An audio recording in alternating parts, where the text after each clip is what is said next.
হত্যা করেছিল পাক সেনারা। প্রতি বছর এই দিনটি এলে শোকের ছায়া নামে এলাকায়। সেদিনের সেই করুণ ঘটনার প্রত্যক্ষদর্শীদের সাথে কথা নিয়ে নারায়ণগঞ্জ প্রতিনিধি আজমুল ইসলামের তথ্যচিত্র নিয়ে রেজান করিমের টেক্সট রিপোর্ট।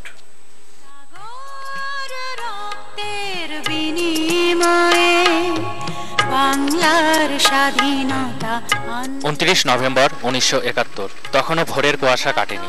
নদী বেষ্টিত চরাঞ্চল বক্তাবলীর মানুষ ছিলেন ঘুমিয়ে। এই গ্রামে মুক্তিযোদ্ধাদের ঘাঁটি আছে এমন তথ্য পেয়ে দেশীয় দোসরদের নিয়ে হামলা চালায় পাক সেনারা।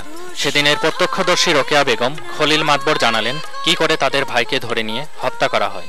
আমার লাঠিতে ফালাই দিল, ফালাই দিয়ে বাইরে লয়ে গেল। কবরস্থানের অনেক লোক খাড়া করে মিলিটারি আমার বাইরে নেগুলি করে ফালাই দিল। ভোর 5টার সময় চারিদিকে মিলিটারিরা গ্রাও দিল, উঠে লাডে মানুষ মারা শুরু করছে। আমার বাইরে অর্ধেক ফোড়া পাইছি আর অর্ধেক পাইছি বাবা, আর বাইরে বেড রিসার্চ করছে দেখছি। রোকেয়া খলিলদের মতো এ গ্রামের অনেকেই আছেন যারা স্বজন হারানোর সেই দিনটির কথা শুনলে আটকে ওঠেন। সেদিন পাক সেনারা 2টি ইউনিয়নের 5-6টি গ্রামের প্রায় সবকটি বাড়িঘর আগুন দিয়ে জ্বালিয়ে দিয়েছিল। দেশের স্বাধীনতা রক্ষায় এ গ্রামের যথেষ্ট অবদান থাকলেও স্বাধীনতার পরেও অবহেলিত রয়েছে বলে ক্ষোভ এলাকাবাসীর।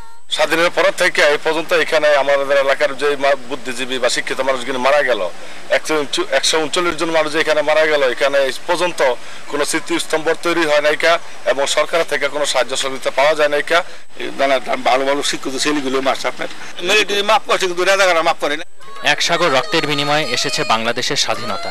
স্বাধীনতার রক্তিম সূর্য উদিত করতে দেশের লাখো মুক্তিযোদ্ধার মতো এই অজপাড়াগা বক্তাবলীবাসীরও রয়েছে যথেষ্ট অবদান, আর তার স্বীকৃতি চায় এ এলাকার মানুষ। রেজওয়ান করিম, মোহনা সংবাদ। এবার রাজধানী